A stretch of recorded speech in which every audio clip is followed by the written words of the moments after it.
السلام عليكم ورحمة الله وبركاته. الحمد لله وحده والصلاة والسلام على من لا نبي بعده.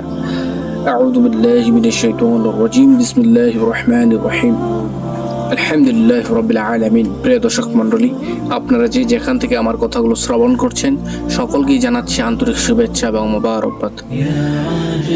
আমি সাব্বির হোসেন আপনাদের মাঝে কিছু কথা বলার জন্য উপস্থিত হয়েছি। মন দিয়ে কথাগুলো শুনুন।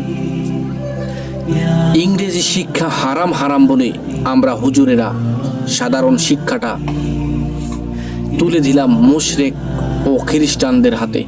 বিজ্ঞান শিক্ষা হারাম হারাম বলে বিজ্ঞান বিভাগ ছেড়ে দিলাম নাস্তিকদের হাতে।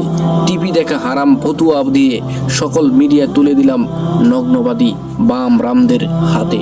গণতন্ত্র হারাম বলে এটাও তুলে দিলাম সেকুলারদের হাতে। আর নিজেরা কি রাখলাম? খানকা, মাজার, মাদ্রাসা, মসজিদ আর জারফুক মাদলি ব্যবসা।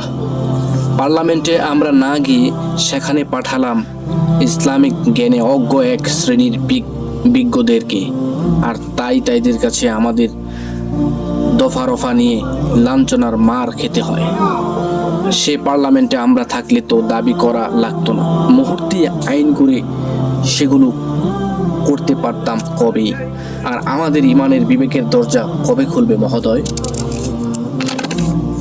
মনে রাখবেন, কোরআন এসেছে শাসন করার জন্য, শাসিত হতে আসেনি।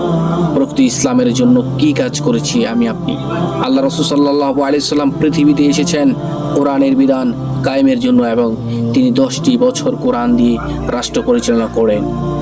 দেখিয়ে দিয়েছেন সর্বদাই হকের দাবিদার ডিলার পরান্নভোজী মহোদয়গণ পারলে নবীজি সাল্লাল্লাহু আলাইহি সাল্লাম এর এই গুরুত্বপূর্ণ কাজটি বাংলার জমিনে কায়েম করুন, তবেই তো এই দেশে শান্তি ফিরে আসবে। অতএব কোরআনের শাসনের জন্য ভেদাভেদ ভুলে আসুন, ঐক্যবদ্ধ হই, নতুবা দুনিয়া আখিরাত আমাদের বরবাদ হবে। আর অতল দল দেশে নিবেদিত হবে মানবতা। হে আল্লাহ, মুসলিম উম্মাহকে আপনি ঐক্যবদ্ধতার বোধোদয় দিন।